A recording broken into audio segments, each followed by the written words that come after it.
here for the whole thing. No, trust me. Yeah. Sorry about that.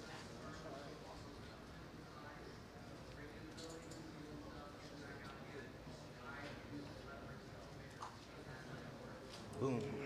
Thank you. You are.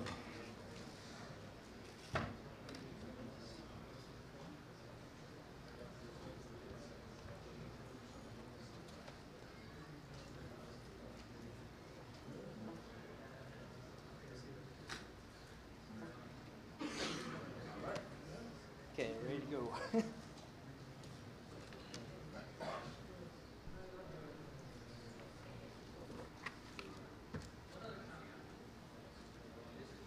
Okay, my name's Derek Copen. I work for IBM X-Force Advanced Research. I'm just going to apologize in advance. I'm not going to have as polished a briefing as the last guy, but I'll do my best.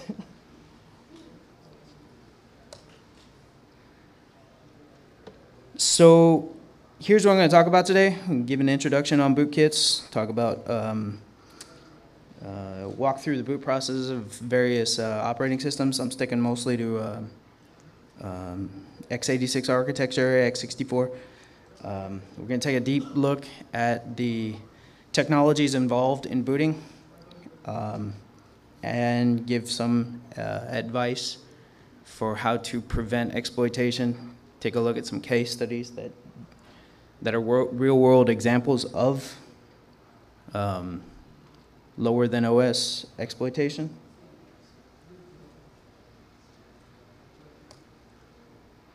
So here I just wanted to set out the scope. For this presentation, we're talking about bootkit is anything that exists below ring 0, below the level of the OS kernel. This talk's going to cover those infections that are persistent. They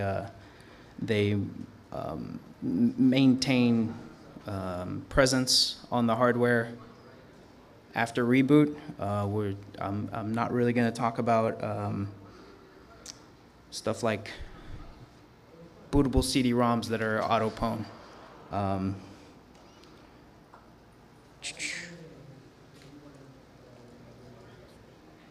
Like I said, we're sticking to x86, x64 architectures. I'm not really covering virtualization in depth. Not every system uses it, but and it's definitely an important area of infection and persistence. It was just beyond the scope of what I was doing my research on.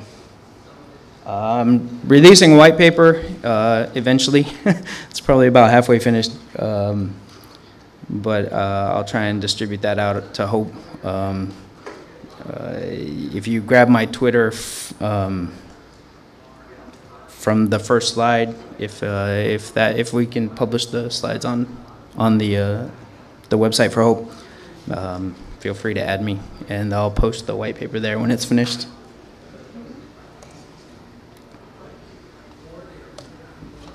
So, before I get into the boot process, I just want to talk about a little bit about bootkits. They've been around a long time.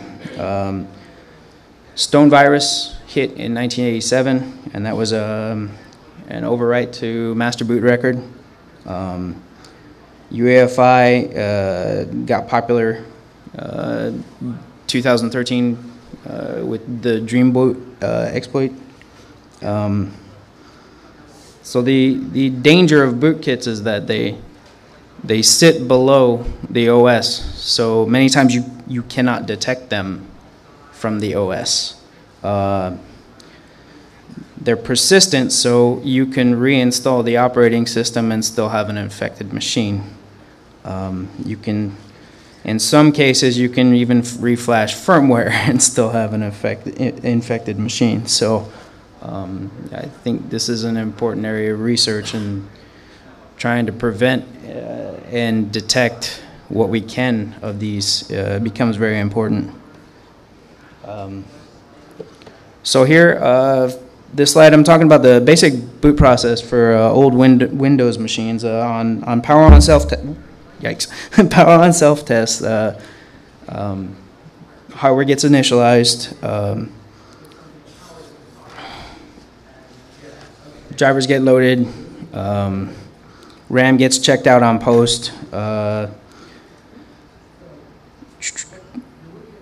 From there, the BIOS gets read in off of a ROM chip and searches the devices for the master boot record, which has a boot sector on the beginning of the physical media being used for boot. From there, it looks for volume boot records, VBR, and from there, it selects a partition to boot. Once it's found a partition it wants to boot, uses NT loader, which uses boot.ini for specific boot options. It runs NT detect to gather information about the computer's hardware and then passes all of that information to the NT kernel and starts loading the OS.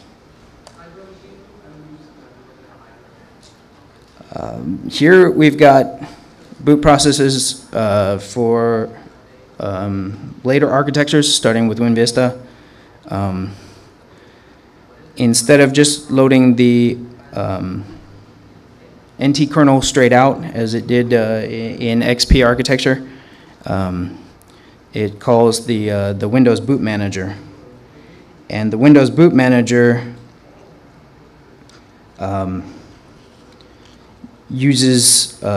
loads boot configuration data from the BCD file, and it passes that data to the WinLoader, winloader.exe, and then loads the operating system kernel environment.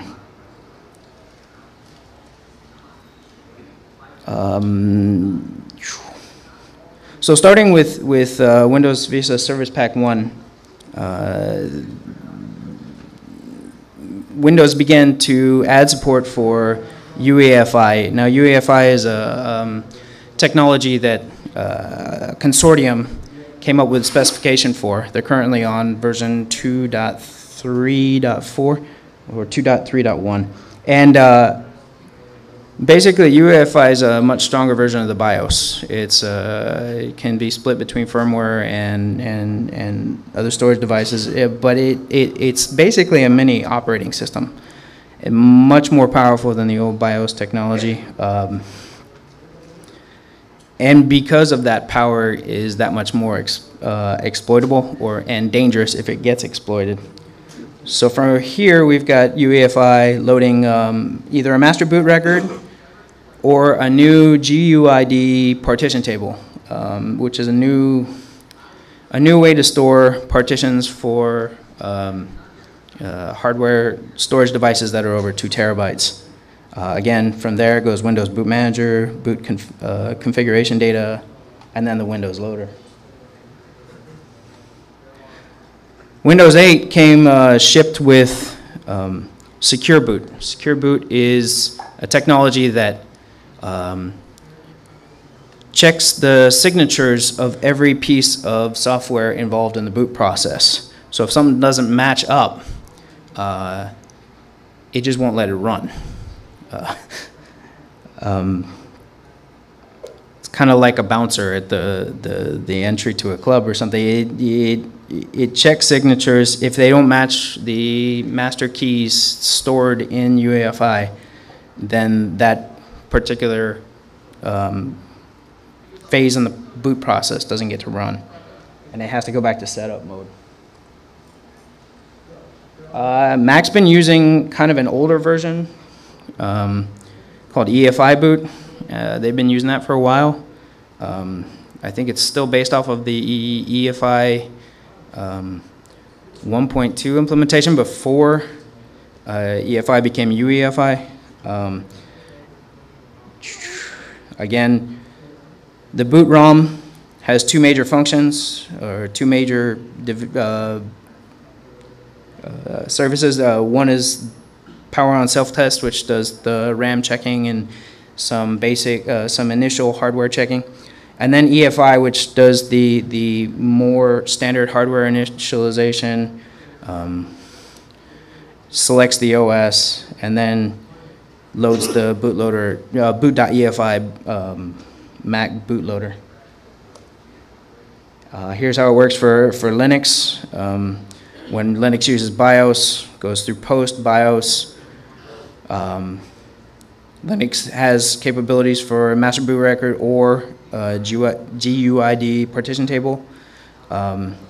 And then it'll call either Lilo, Grub, whatever Linux bootloader you've installed, and there it'll load the Linux kernel. Linux also has support for UEFI.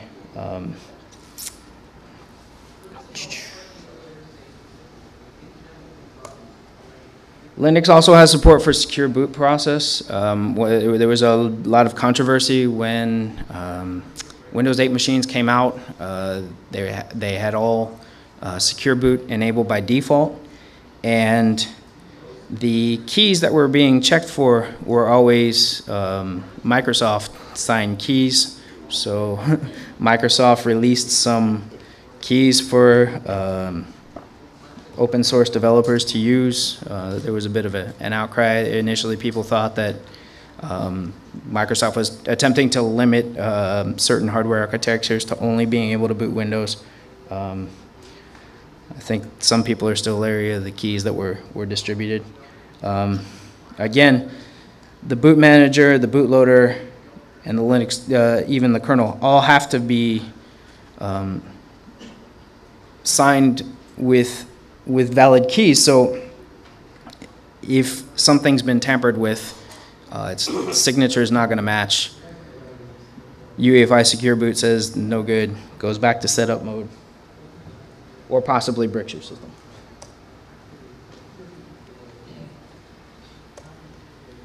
So here, let's talk about BIOS. It's basically a bunch of compressed modules. Each module is signed with a checksum, but there are a couple modules that are not compressed. First is the boot block that handles post, and then the second one is the decompression routine for the LGH compression, compressed modules. And if you modify a module without updating its checksum, again, you've kind of bricked your system.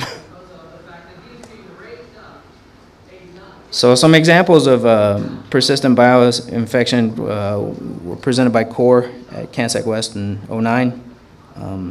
Again, they used, that should say building, BIOS building tools such as the Pinkzako's method. That's basically just a method for updating checksums and making sure they get stored.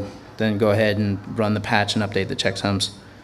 Dump the BIOS with flash ROM, patch and update, reflash. Here we have 4 ways to avoid this type of attack.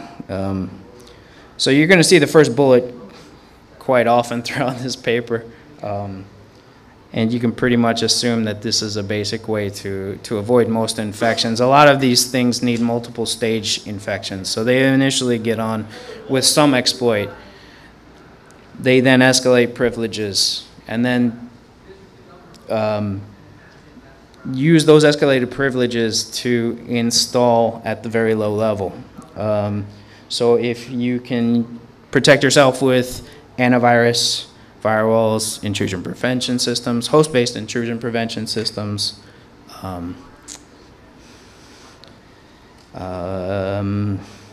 and good security policies, which you can't always predict your users. They're usually going to find the way to do the worst thing possible, but if these things are in place, a lot of times you can prevent some of these attacks. A lot of these attacks that I'm covering, I mean, you'll notice the last one, first case study was from 2009, so some of them are pretty well known, and some of the mechanisms have already been patched that they're using to get down not only to gain persistence for the bootkit, but also to gain initial staging for escalating the privileges. So the smaller you make your target profile, the better luck you'll have mitigating some of these risks. You can also enable write protection on flash. Digitally signed BIOS firmware has been out a long time.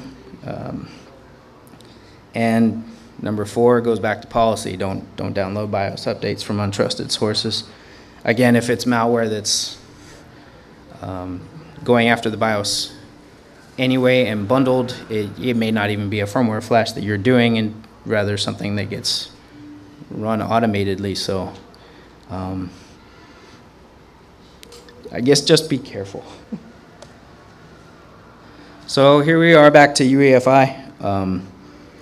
Again, it allows pre-OS networking. It's not the only technology I'm going to cover on here that does. So there have been a couple versions, such as I believe Phoenix's implementation that provides antivirus for the host operating system. Allows you to run that before the kernel's been loaded. If you can see the second bullet down there under the 2 types of services, it actually has a significant amount of functionality while the OS is still running. So it definitely has a staging footprint that you can still access while the OS is running, and it also has extremely extensive boot services that it opens up, much more so than traditional BIOS. Now the biggest example I could think of for an attack on this was Dream Boot. Again, it finds the bootloader, patches it, takes the kernel entry point at the end of the boot process, redirects the control flow so that it can do what it needs to do. As you can see, the deactivates kernel protections like PatchGuard, and it hides in a relocation table.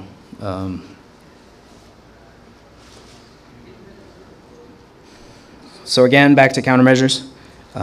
Secure Boot will help with this one. Intel has a trusted execution technology, provides late launch. It basically refuses to load software that it does not, I'll cover more later, but it refuses to load software that does not match its metrics. Its stored metrics for the footprint of the software. BitLocker and TPM mode helps out a lot.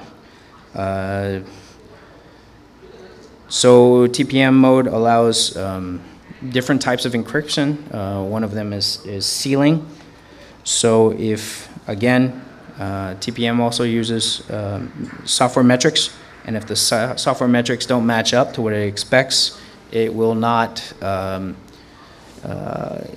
allow the unsealing of the keys, the encryption keys that are being used to encrypt the system. And as we talked about before, here's Secure Boot.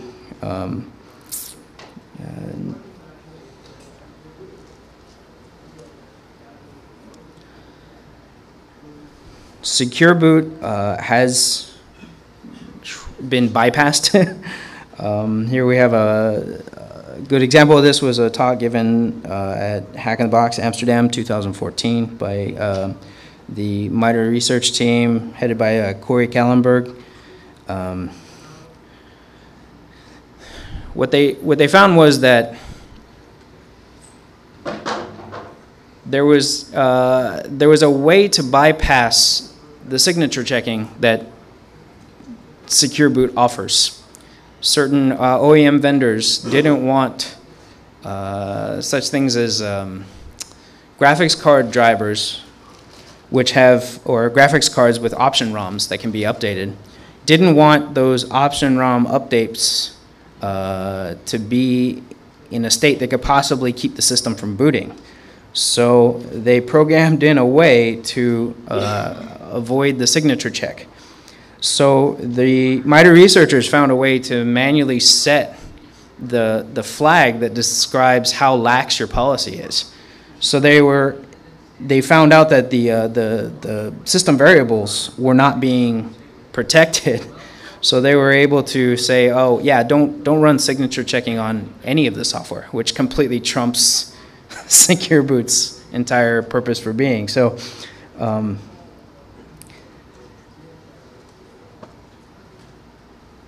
yeah, so the first bullet on here is make sure the UEFI version follows the spec. So the reason that that lax policy was implemented was one vendor's, and I believe it was American Microtrends, implementation of UEFI didn't really match up with the spec. The spec doesn't say anything about being able to skip signature checks. But American Megatrends wasn't the only one that used what they started. A bunch of other OEM vendors began to use the same thing. So it was kind of a problem of lax implementation that spread.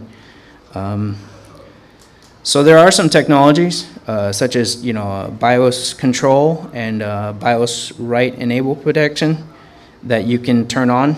You can also do the set Intel protected range SPI flash protections, like setting the flash configuration lockdown bit,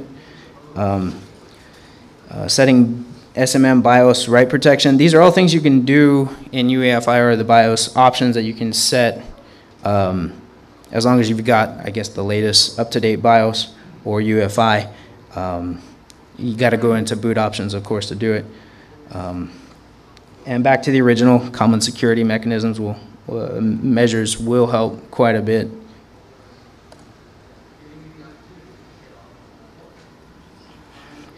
So here we have Mac EFI used on all Intel Macs. So you find a way into Mac EFI, you've got basically a golden ticket. Some of the other technologies are a lot more hardware specific, BIOS in particular. UEFI is quite hardware and vendor specific. But Mac EFI, you own it once, you own all Macs.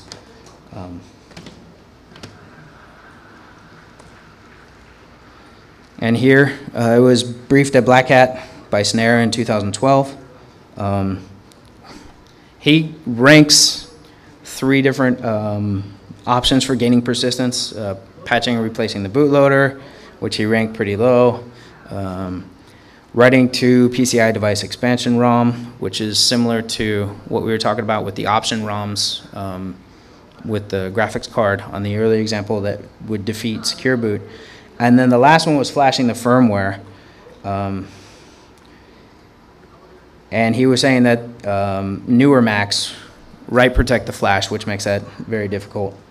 And that the signature of the flash firmware update gets checked. So if your signatures don't match up to what's in there, it's no go.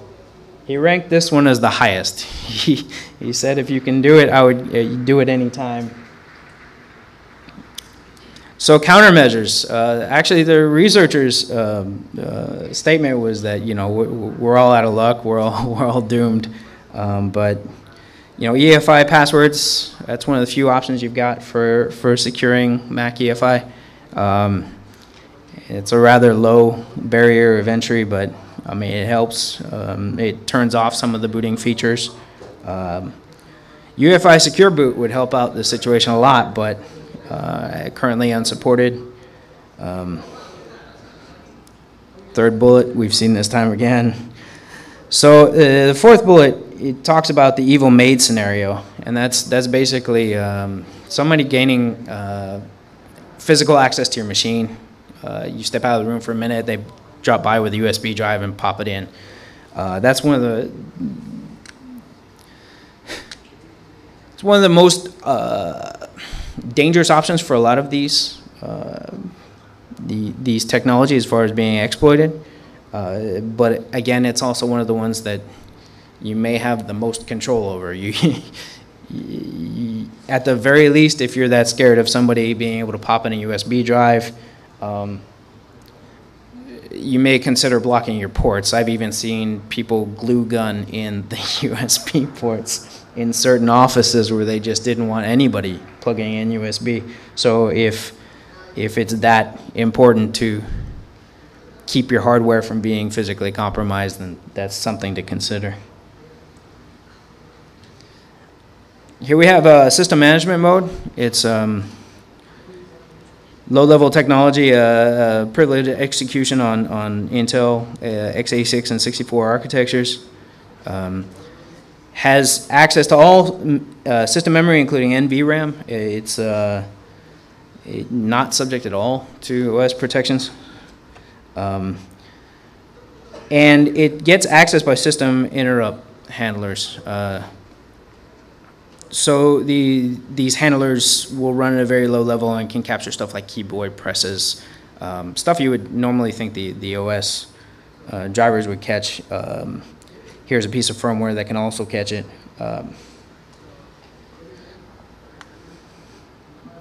Philip, I can't pronounce his last name, but he was able to do proof of concept code for modifying SMM through the SMIO. He was able to do it for ASUS motherboards. SMM is very dependent on who your motherboard and chip manufacturers are. So he created a keylogger that would trap at the IO trap on the SMM firmware, and he was kind enough to write a simple C program that would detect it by checking to see if the controller port, to see if it was enabled. If you're specifically worried about SMM, bootkits running in the background, capturing key logging, that would be definitely something to look into. I think you can get to it from the presentation notes from his slides. The one important thing about the key logging situation is that it can be used to capture passphrases, so that even if you've encrypted your hard drive with, say, BitLocker and TPM mode, you capture the passphrase, you can then decrypt the drive. So this one can be extremely dangerous for cascading and finding other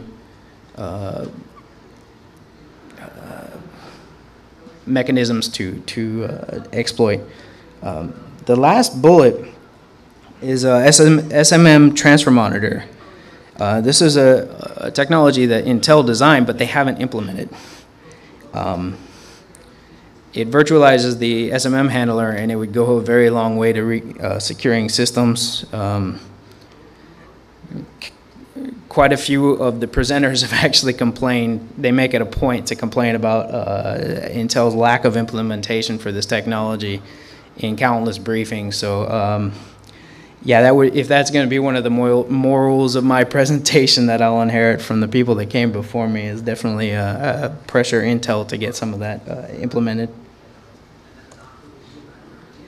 This is Intel Active Management Technology. This is allowing remote maintenance of machines. Your system doesn't need to have an operating system installed for this thing to kick off. It doesn't need to even be initially powered on, and it has network access. So stores various data to the firmware memory. You can get access to any type of configuration details, credentials, network configuration, security configuration. Provides direct memory access, which basically you have access to the PCI, access to RAM via the PCI bus without getting the CPU involved.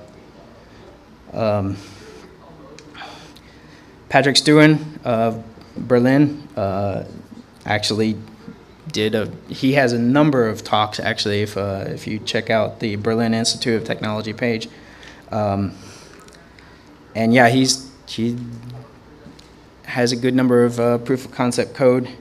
AMT comes disabled by default. It's an option you're supposed to turn on, but there are actually AMT functions that run periodically, whether it's enabled or not. So his proof of concept was hijacking one of those functions that ran periodically, and then using that to gain further access. I believe he did a keylogger as well, and he took advantage of the fact that it had network capabilities already outside of the US OS, and set up a exfiltration mechanism as well.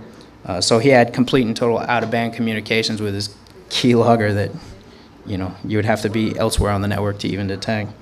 The problem with his proof of concept, it only works on old Q35 chipsets, was I think our 2008, maybe 2007. Q45 was common at least by 2009, so as long as you update your hardware.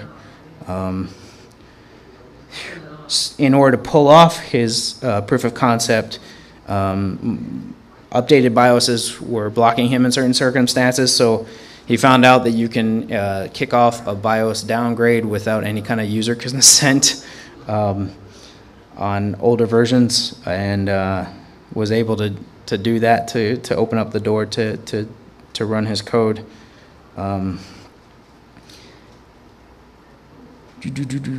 Yeah, his initial proof of concept was in Linux. So the last presentation where he said that there are viruses for Linux, Windows, and Mac. This is pretty much proof. He did port it to Windows. Countermeasures: update your hardware, update your software, update your firmware. Intel Trusted Execution Technology, and again, I'll cover that in a little bit, and common security practices. So here we've got I'll try and wrap this up in the next 5 or 10 minutes. Trusted Platform Module is the heart of low-level security. It was standard for a dedicated microprocessor for doing crypto. And at the bottom, the last 2 bullets, you can kind of see the 2 different types of encryption it offers. So not only key generation, system hashing.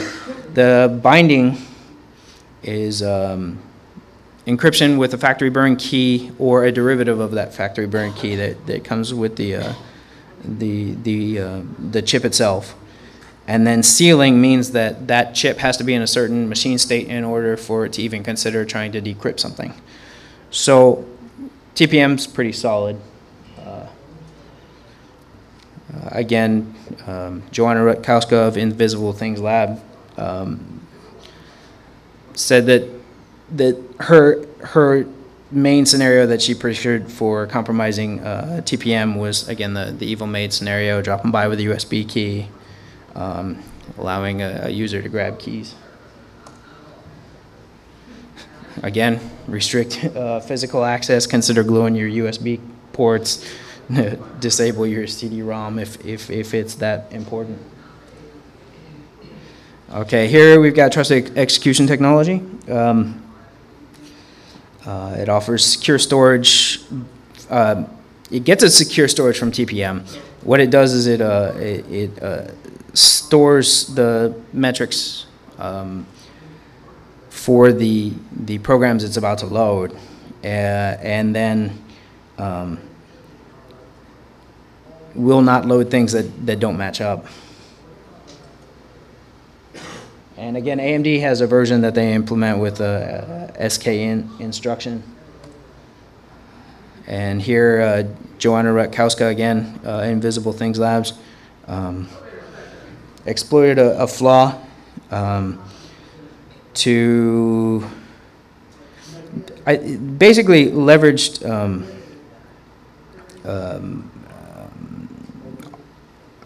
authenticated code module. there was the ability to do a buffer overflow in SINIT, and it required some heat manipulation, but was able to write a malicious ACPI DMAR table, which is, hardware memory access table. Requires pretty low levels of execution. Basically hijacks SMM, and Intel jumped right on it, issued advisories, offered patches right away. So protecting it, yeah, just make sure you're up to date. The Intel got involved with the OEM vendors and made sure that they could get patches out to people as soon as possible, require downloads.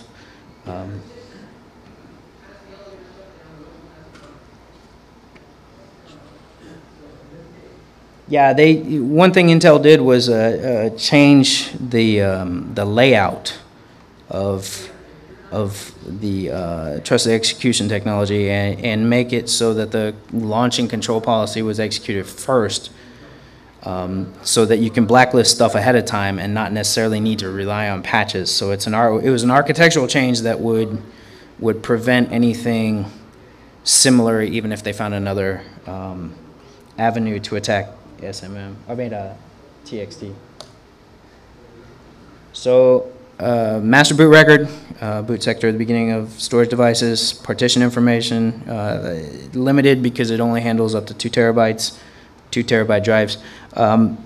This is pretty much your classic, traditional, the oldest form of bootkit available. So Stone bootkit was originally 1987. Peter Kleisner briefed an updated version at 2009's Black Hat.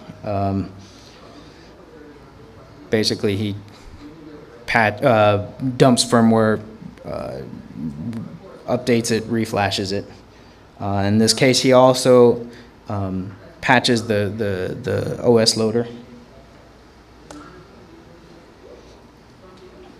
Full disk encryption using BitLocker would definitely help with this one. So would UEFI Secure Boot. You would be able to see that the modified kernel loader was not legit, and even the updated MBR wouldn't match up. Volume boot record.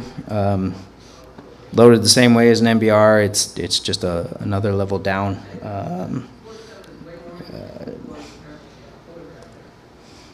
So GAPS was a bootkit that was briefed at RECon in 2013. Requires Windows layout, patches 4 bytes, so it modifies a variable that increases the number of hidden sectors, and that allowed them to hijack control flow.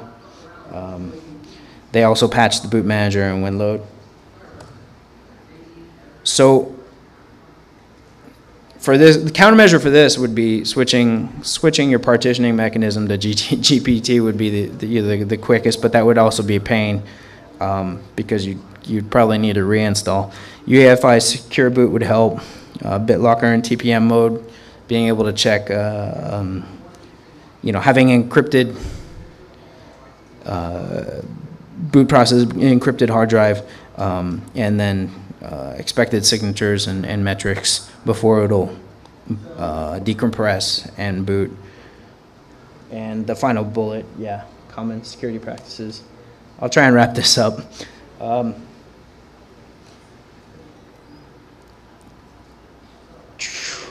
Here's the MBR replacement. This is going to be the way of the future. I think Windows 8 already comes with it pre-installed. A lot of people have had problems multi-booting Linux and Win8 because on certain systems with GPT pre-loaded, they had to make sure that their Linux distro supported the GPT. I think Ubuntu 12.04, for example, I do not believe supported it when it was when it was first coming out. So.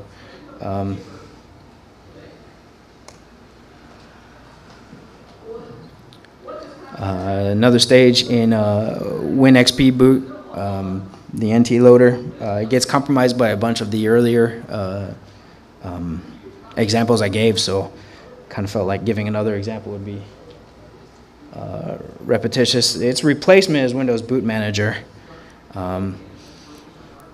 It's hidden system file. Again, we talked about it earlier that it loads the BCD data. So there was a couple of proof of concepts for this one. VBoot from Nitin and Vipin Kumar of NV Labs. They did one version and then they just updated it a few years later. They had to use a CD in order to get it to load. I said I wasn't really going to focus on ones that were not already persistent on the system, but this is the type of attack you could probably run in an evil maid scenario. Hook N13, which is hardware read, I think, CD-ROM read. So when they hit bootmanager.exe, they run their payload, patch in 3 different places, bypass checksums, digital signatures, and depth. Because they're hitting an already loaded piece of software, and then because I think they're patching in memory when WinLoad runs, it runs off of the pre-patched information. Again, don't allow physical access. We need to find a better way to prevent in-memory modification between loading and execution. Again, BitLocker in TPM mode will take measurements, and if it doesn't match up with the measurements, won't let it run. It won't even unseal the keys to decrypt the drives. So in conclusion, everything has, we all know software is vulnerable. We haven't written complex software yet that is completely invulnerable. A lot of the new technologies that have been coming out have been offer a lot of mitigation, trying to stay current, trying to stay updated in hardware and firmware is actually becoming important. They've made a lot of advances. They still have a long way to go. They still need to get better. Again, the main point, Intel should definitely release STM, and then back to the common security practices. If you can stop exploitation of your machine, you can avoid a lot of the problems with malware trying to elevate its access and permissions, and burrow down deep into your system and maybe install something you can't get rid of even with an OS reinstall. So covered a lot of the references here. Hopefully you can, when I release the paper, I'll hopefully you can check out some of the conference briefings if you want some more in-depth information. I'm going to release a white paper. It's going to have a lot more references in that than even I mentioned here. It would have been 20 or 30 slides to quote them. So that's. Thanks a lot for attending it.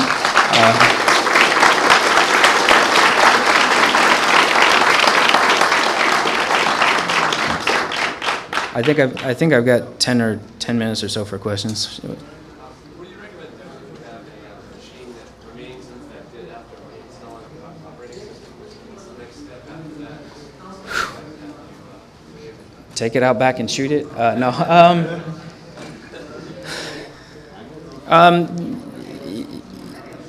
So identifying where the infection becomes important. If you reflash the firmware, BIOS or UEFI, and that's not working.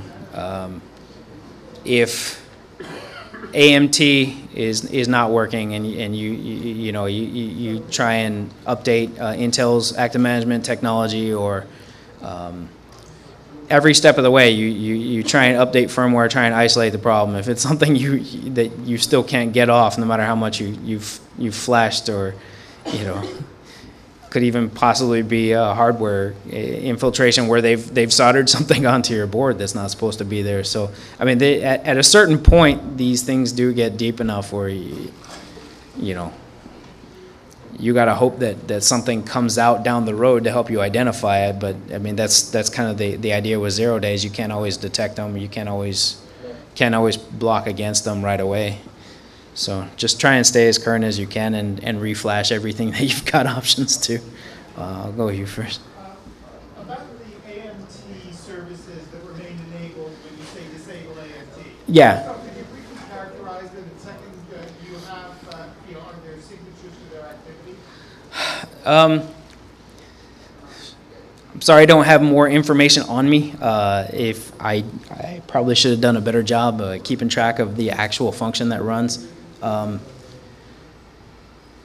want to say it had something to do with a timer that would run periodically, a low-level timer that gets initialized, or a low-level check to see if something's been changed. And let me double-check. What the presentation was.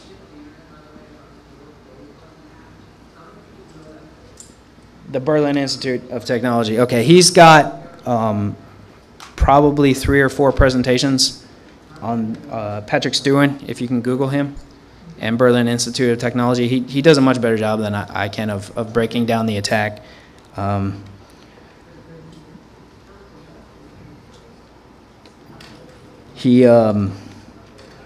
Yeah, probably 3 or 4 presentations and at least a couple white papers. I'm sorry, was there anybody else? Yeah.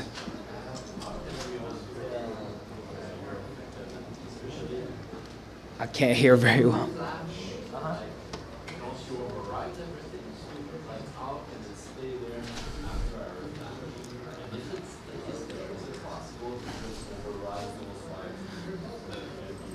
Some of these technologies exist on their own chips. So some of the other technologies will not be hit if you do a BIOS or UEFI reflash.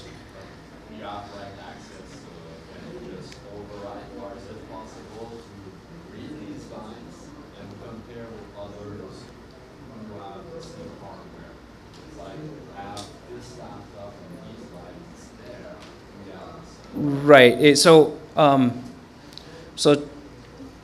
for example, Trusted Platform Module. It's its own chip, has its own firmware, does its own thing, exists outside of the band of a standard BIOS update. If you found a way onto that chip, yes, you could check.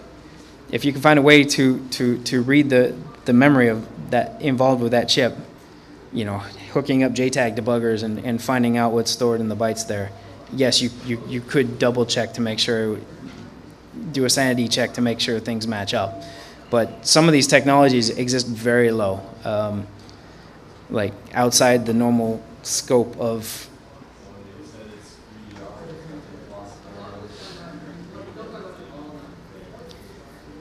I wouldn't say impossible. I think it is definitely feasible. It's just one flash is not going to do it. You might have to flash a few different components.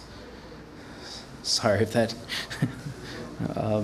I'll go you in the back first. Oh, sorry. Okay. I can't see that direction. So a lot of these, thanks for the presentation. You seem like you're covering mostly like desktop, motherboards, boards. Have you done any research into the boot environments of embedded systems? Like Intel has Galileo board now. Okay. There's the TI, the BeagleBoard, and BeagleBones. You have a lot of these small embedded devices that are 32-bit, gigahertz processor running Linux. Right. Raspberry Pi has a GPU, and they each have like their own, sort of unbrickable preview POS. Right. Have you looked into Just very little. A lot of my RE experience is reversing firmware for embedded devices, so to say I haven't looked into it is probably not entirely accurate, but I haven't done in-depth research or surveys of what's available for exploiting the boot process on Raspberry Pi and whatnot. Definitely something to look at in the future, though. Sorry. Okay. Sorry? Along the same lines, we've heard of NMB kits for phones. Because I know that there's a whole industry, right, cottage industry about rooting your phone and getting the bootloaders. There's at least there are a few for Android, for sure, and I don't remember seeing anything for iPhone. When I was doing research this time, but yeah, I can say without a doubt that there's a way to the hardware on iPhone. I meant to answer you in the back. Sorry. My question was, how often are these security issues because of buggy implementations on the board manufacturers? That's a tough call.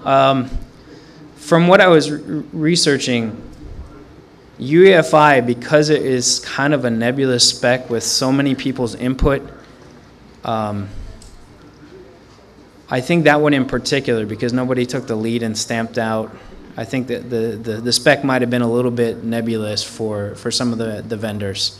I do know that the more times you release an RFP or a spec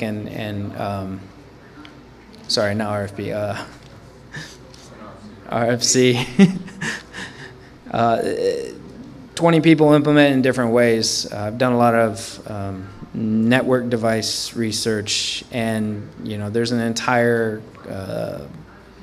field of fingerprinting based on different vendors' implementations of standard networking protocols.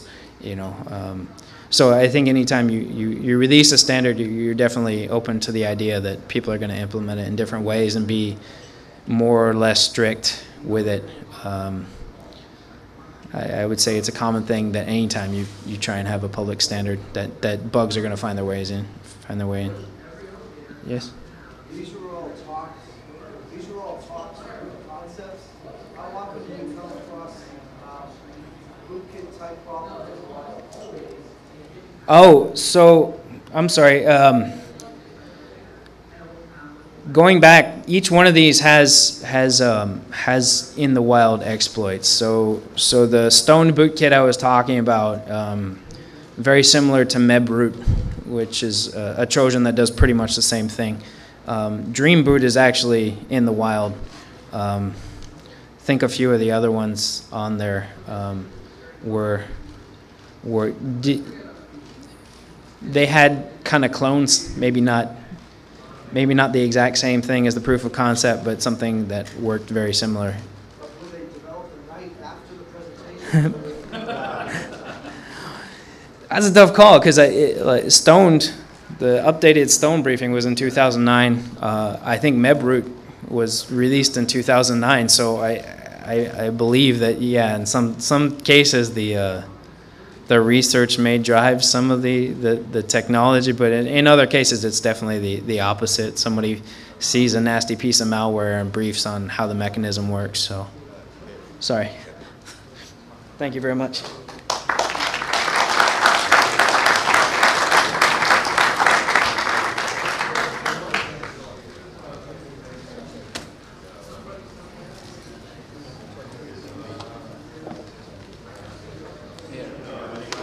Bootkit is anything that exists below ring 0, below the level of the OS kernel. This talk's going to cover those infections that are persistent. They maintain presence on the hardware after reboot. I'm not really going to talk about stuff like bootable CD-ROMs that are auto-pwn.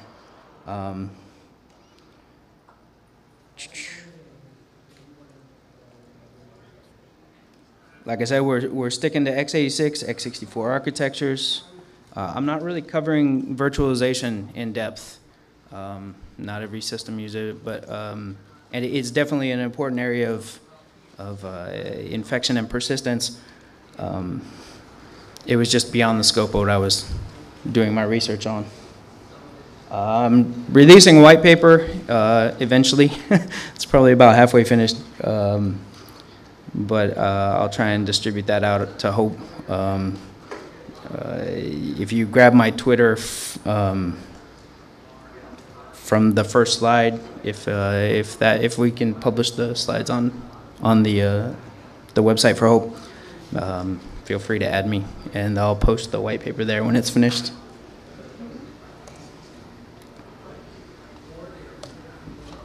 So, before I get into the boot process, I just want to talk a little bit about boot kits. They've been around a long time.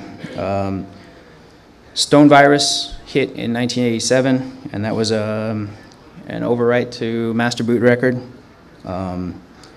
UEFI got popular 2013 with the Dreamboot exploit. So the danger of bootkits is that they sit below the OS. So many.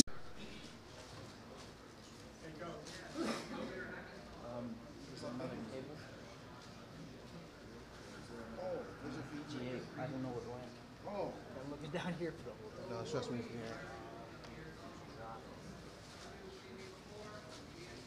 Sorry about that.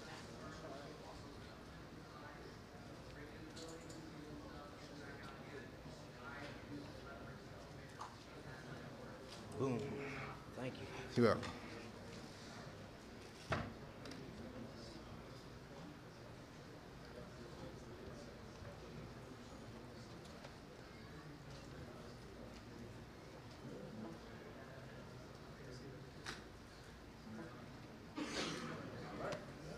Okay, ready to go.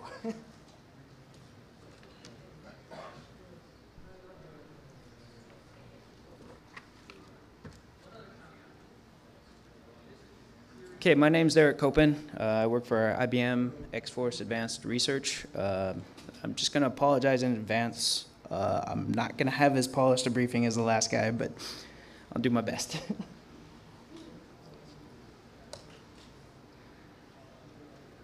So here's what I'm going to talk about today. I'm going to give an introduction on bootkits, talk about, walk through the boot process of various operating systems. I'm sticking mostly to x86 architecture, x64. We're going to take a deep look at the technologies involved in booting and give some advice for how to prevent exploitation. Take a look at some case studies that are real-world examples of lower than OS exploitation.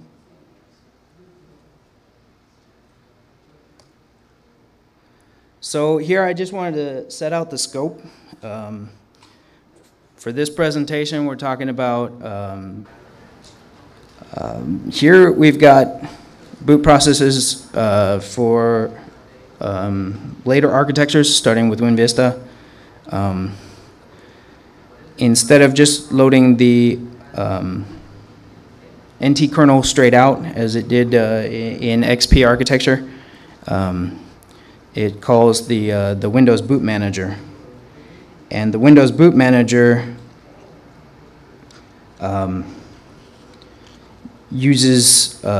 loads boot configuration data from the BCD file, and it passes that data to the WinLoader, winloader.exe, and then loads the operating system kernel environment.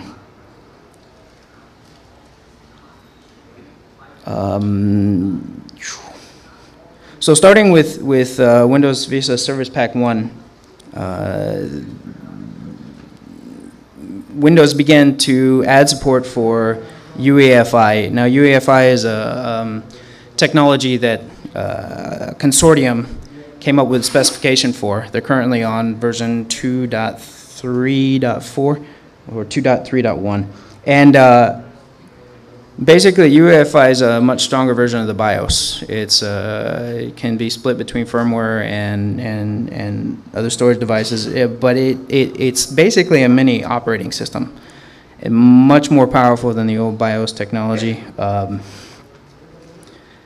And because of that, power is that much more exploitable and dangerous if it gets exploited. So from here, we've got UEFI loading either a master boot record or a new GUID partition table, which is a new way to store partitions for hardware storage devices that are over 2 terabytes. Again, from there, sometimes you cannot detect them from the OS. They're persistent, so you can reinstall the operating system and still have an infected machine. In some cases, you can even reflash firmware and still have an infected machine. So I think this is an important area of research, and trying to prevent and detect what we can of these becomes very important. So here, this slide, I'm talking about the basic boot process for old Windows machines on power on self-test. Yikes! Power on self-test.